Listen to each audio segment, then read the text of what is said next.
জীবনের এমন এক পর্যায়ে এসেছি আমাদের এই লাইফস্টাইল ব্লগ দেখে, যারা মনে করে আমাদের মতো সুখী এই পৃথিবীতে কেউ নেই, তারা কিন্তু ভুল ধারণা পোষণ করছেন। আমাদের সংসারেও কিন্তু অনেক অভাব অনটন বা অনেক সমস্যা লেগে থাকে। এই 15 থেকে 16 মিনিটের ভিডিও দেখে যারা খুব আফসোস করে যে আপু তোমরা কত সুখী, তোমাদের সংসারে কত কিছু আছে বা আমাদের অনেক কিছু নেই, তো তাদের জন্য কিছু কথা বলছি। কখনো অন্যর কোনো কিছু দেখে মন খারাপ করবেন না। আমার থেকেও কিন্তু অনেকের কাছে অনেক বেশি কিছু আছে যা আমার থেকে নেই, তবে আমি সব সময় আমার কাছে যা আছে সেগুলো নিয়ে সন্তুষ্ট প্রকাশ করি। আর আপনিও আমাদের যে সকল ব্লগগুলো লাইফস্টাইল ব্লগ যারা দেখেন, তারা কখনোই আফসোস করবেন না, কারণ মনে করবেন আপনার থেকে যা আছে আলহামদুলিল্লাহ, তা কিন্তু অন্য আরও 10 জনের কাছে বা 20 জনের কাছে নেই। তাই সবসময় যখনই যে পরিস্থিতিতে থাকেন না কেন, আল্লাহর শুক্রিয়া আদায় করবেন। আসসালামু আলাইকুম ভিউয়ার্স, কেমন আছেন সবাই?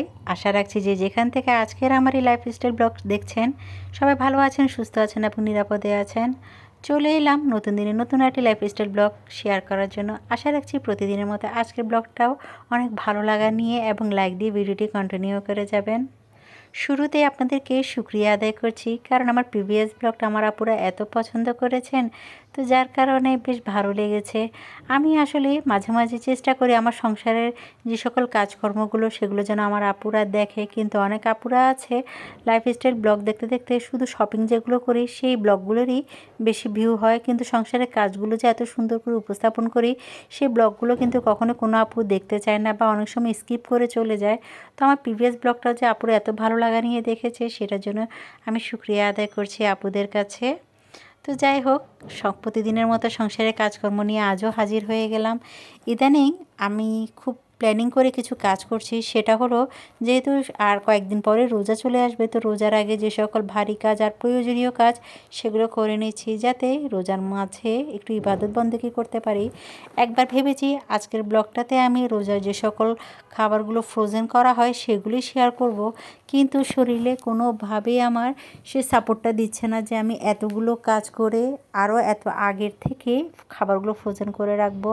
তো মাঝে মাঝে ইচ্ছে করে এই সকল ফ্রোজেন পদ্ধতিগুলো আপুদের সাথে শেয়ার করি, কারণ আমাদের এই ব্লগ দেখে অনেক আপুরা কিন্তু অনেক উপকৃত হয়ে থাকে আর অনেক কিছু আইডিয়া পেয়ে থাকে।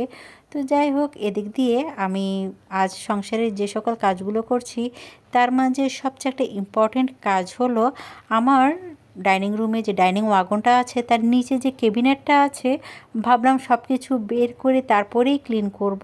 তো সেই চিন্তা মাথায় রেখেই আমি সেই সকাল থেকেই সংসারের কাজকর্মতে লেগে পড়েছি। এই ফাঁকে আমার ছেলেদেরকে স্কুলে পাঠিয়ে দেওয়ার পর নিজেও নাস্তা করে নিয়েছি।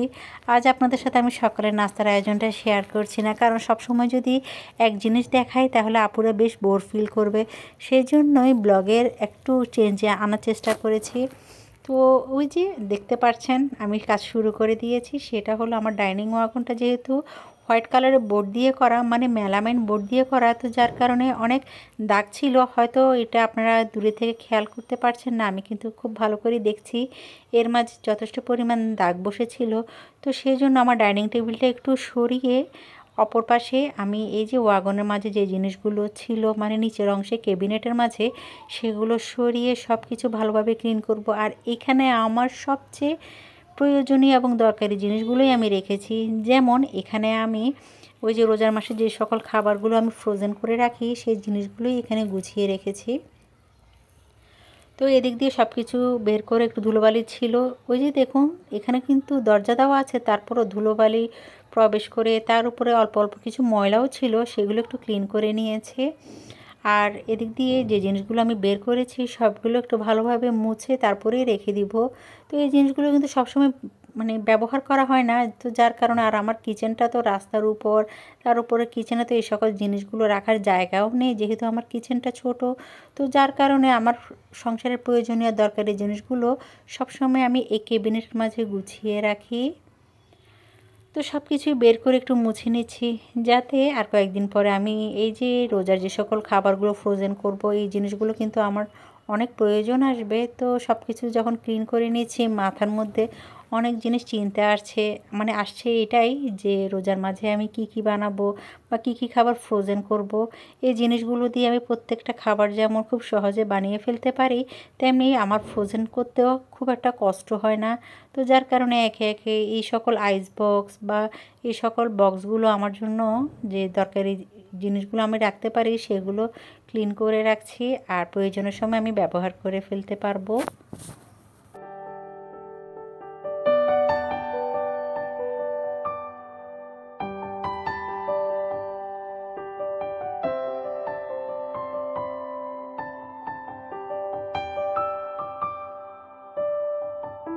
তো সবগুলো মুছে পরিষ্কার করে এখন আবার সুন্দর করে এই ক্যাবিনেটের মাঝে গুছিয়ে রাখছি।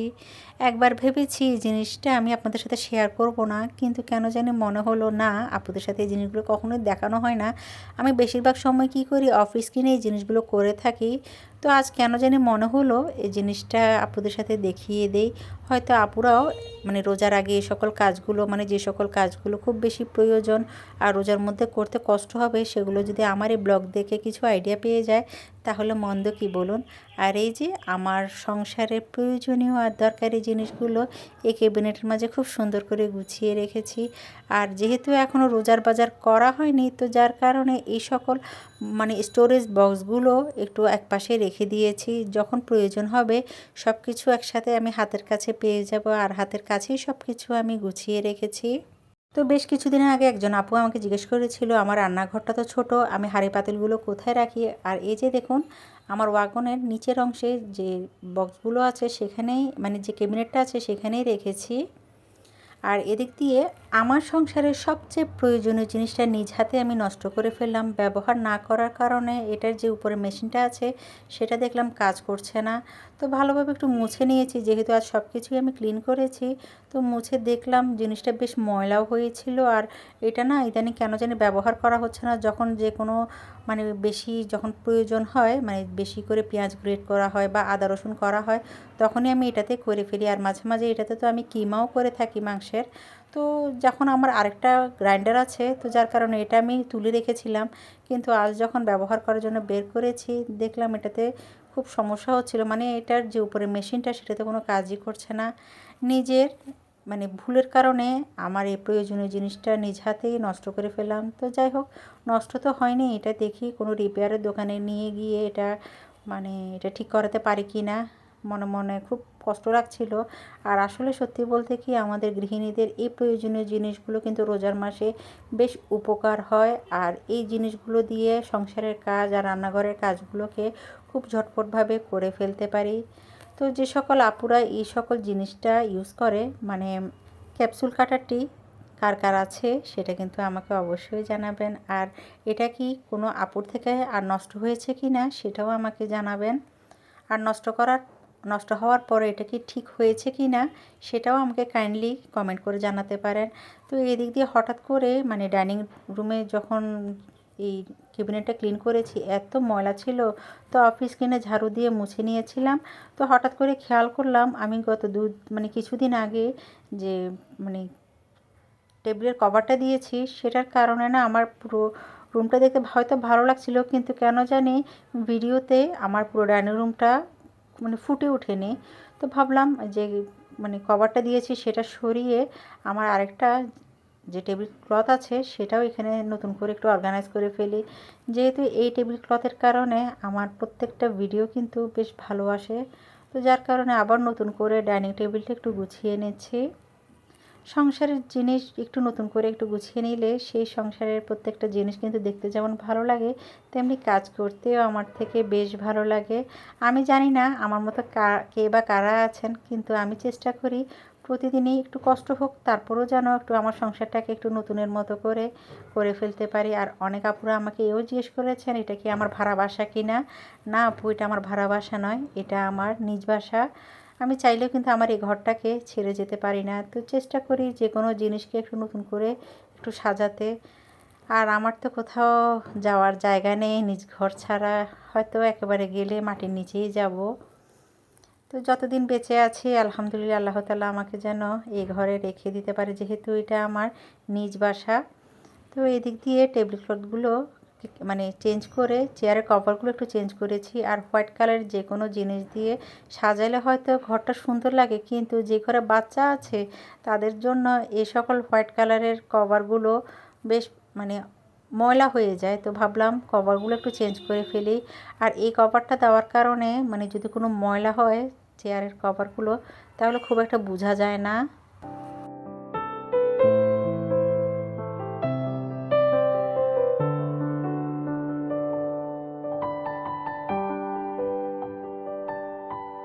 আর এই তো কথা বলতে বলতে আমার সংসারের প্রয়োজনীয় কাজটাও করে নিলাম। যাই হোক, একা হাতে সব কিছু সুন্দর করে গোছালে হয়তো কষ্ট হয়, কিন্তু দিন শেষে নিজ থেকেও একটা শান্তি লাগে। আমার ঘর, আমার ঘরের জিনিস আর আমারই ঘরের জিনিসকে আমি নিজ হাতে সুন্দর করে পরিপাটি করে গুছিয়ে রেখেছি। তো অফিস কিনে লিভিং রুম আর দুটো বেডরুম সেগুলোও গুছিয়েছি, কিন্তু সেগুলো আর শেয়ার করছি না, তাহলে আমার এই ব্লগটা অনেক বড় হয়ে যাবে আর আপনারাও দেখতে বেশ বোর ফিল করবেন। তো এদিক দিয়ে পুরো লিভিং রুমটা, সরি আমার ডাইনিং রুমটা গুছিয়ে হঠাৎ করে খেয়াল করলাম ওভেনের ঠিক পাশে যে গাছটা আছে মানে স্নেক প্ল্যান্টটা, সেটা মাটি শুকিয়ে গিয়েছিল আর সেটার মধ্যে অনেক ধুলোবালি পড়েছিল। তো সেটাও একটু পানি দিয়ে দিয়েছি আর সেই সাথে পাতাগুলো এভাবেই ক্লিন করে রাখি। অনেক আপুরা, মানে অনেক না, কয়েকজন আপু আমাকে প্রশ্ন করেছিল ঘরে যে ইনডোর গাছগুলো আছে সেগুলো আমি কিভাবে যত্ন নিই। এই যে এভাবেই রেখে দিই। আর স্নেক প্ল্যান্টটা কিন্তু সহজে নষ্ট হয়ে যায় না। এই স্নেক প্ল্যান্টটা মানে আমাদের অক্সিজেনের জন্য কিন্তু অনেক উপকারী একটা জিনিস। তো এদিক দিয়ে ঘরের কিছু কাজকর্ম সেরে আমি একটু ছাদে চলে গিয়েছিলাম। এখন ঠিক দুপুর 11টা বাজে। তো ছেলেটা তো এখনও স্কুল থেকে আসেনি। তো ভাবলাম আমাদের যে ছাদ বাগান আছে সেটাতে একটু ঘুরে আসি, অনেকদিন ধরে যাবো যাবো করছি, শেষ পর্যন্ত চলে গিয়েছি। আর এই যে দেখুন, গিয়ে কত সুন্দর সুন্দর জিনিস দেখেছি। সবার আগে যেটা দেখেছি সেগুলো হলো টমেটো। আলহামদুলিল্লাহ বাম্পার ফলন হয়েছে আমাদের ছাদে। তো যেহেতু আমাদের ছাদের মধ্যে ছাদ বাগান করা হয়েছে, তো যার কারণে একটু ময়লা হয়েছিল, কিন্তু তারপরে চেষ্টা করছি আপুদের সাথে একটু দেখানোর জন্য। ছাদে বেগুন, মূলা, টমেটো, ধনিয়া পাতা, পুদিনা পাতা এগুলো, আর সেই সাথে লাউ গাছও ছিল, পেঁপে গাছও আছে। তো সেখান থেকে বেশ কিছু টমেটো আর একটু বেগুন বড় হয়েছিল সেগুলো তুলে এনেছি। আর সেই সাথে এই যে দেখুন আমাদের ছাদের লাউ, ভাবা যায় প্রাকৃতিকভাবে বেড়ে ওঠা আমাদের গাছের এই লাউটি অনেকেই খেয়েছে, মানে আমার ননদ, দেবর ওরা খেয়েছিল। এখন আরেকটা বড় হয়েছে, সেটা আমি ভাগে পেয়েছি। তো এত একদম নরম আর খুব দেখতে ভালো লাগছিল। তো ভাবলাম ফ্রিজে রেখে নষ্ট করব না, এখনই রান্না করে ফেলি সাথে সাথে। আর এদিক দিয়ে দেখুন আমার ছেলেরা এত সুন্দর একটা লাউ হাতে পেয়ে এর মধ্যে কতগুলো আঙুল দিয়ে দাগ দিয়েছিল। তো চামড়াটা তো বেশ পাতলা ছিল, সেজন্য ভাবছি আজ চামড়া সহই আমি এই লাউটা রান্না করে ফেলবো। আর নিজেদের ছাদের জিনিস সবই তো ফ্রেশ, টমেটো ফ্রেশ ছিল। আর বেগুনটা আজ আমি রান্না করছি না, বেগুনটা আমি অন্য দিন রান্না করব। তো লাউটাও সাথে সাথে রান্না করে ফেলছি। আর হুড়োহুড়ি করে করছি, কারণ আমাদের হঠাৎ করে একটা জায়গায় যাওয়ার দাওয়াত ছিল। তো যেহেতু তরকারি রান্না করে ফেলেছি, তো সেগুলো দিয়ে রাতে খাবো। আর এদিক দিয়ে আমি মাছের মাথা আর লেজ দিয়ে লাউটা রান্না করেছি, আর অন্যদিকে তেলাপিয়া মাছ আলু দিয়ে রান্না করেছি। রান্না করে চলে গিয়েছি আমি আমার মেজো মামার বাসায়। ওখানে যাওয়ার একটা কারণ হলো আমার মানে মেজো মামার ছেলে, মানে আমার মামাতো ভাইয়ের বিয়ে। তো আজ নাকি তার আক্ত হবে, তো যার কারণে ফোন দেওয়া হয়েছে যেন তাড়াতাড়ি সবাই চলে যায়। তো সেখানে গিয়ে এত সুন্দর সুন্দর জিনিস দেখেছি, মানে মেয়ে পক্ষ থেকে ওরা ছেলেদের জন্য কি কি পাঠিয়েছিল। সবার আগে এই যে ওয়েডিং ইনভিটেশন পাঠিয়েছিল আমার মামা মামির জন্য ওরা। আর এদিক দিয়ে ছেলে পক্ষের জন্য যে সকল কেনাকাটা তারা করেছে সেগুলো দিয়েছিল। তো দেখছিলাম, আর সেই সাথে আমার মামার ঘরে নতুন করে রিনোভেশন করেছে, তো সেটা একটু ভালোভাবে একটু খেয়াল করলাম। আর ওরা এত সুন্দর করে প্যাকিং করে দিয়েছিল ডালার মধ্যে, আমার থেকে তো বেশ ভালো লেগেছে। তো ভাবলাম আমার আপুদের সাথে একটু শেয়ার করে ফেলি। আর এদিক দিয়ে মানে মেয়ে পক্ষরা খেয়ে চলে যাওয়ার পর আমরা এখন খেয়ে নিচ্ছি। আর এই যে দেখুন কত মজার মজার নাস্তা। বিয়ে বাড়িতে আসলে একটা জিনিস ভালো লাগে, আত্মীয় স্বজনের সাথে যেমন দেখা হয়, তেমনি অনেক মজার মজার খাবার খাওয়া যায়। আর এদিক দিয়ে আমি একটু নিজের মতো করে একটু ঢং করছি। আর দুপুরের আয়োজন মামি একা হাতে কত সুন্দর করে প্রত্যেকটা খাবার রান্না করেছিল। যেহেতু বিকেলবেলা আঁকতে হবে সেজন্য মিষ্টি আর অন্যদিকে খেজুর নিয়ে তারা মসজিদে আঁকতে হবে, আর অন্যদিকে আমরা ঘরে বসেছিলাম। আর এদিক দিয়ে আমার মামাতো ভাই চলে যাচ্ছিল। আশা করি আজকের ব্লগটা আপনাদের অনেক ভালো লেগেছে। দেখা হবে নেক্সট ব্লগে।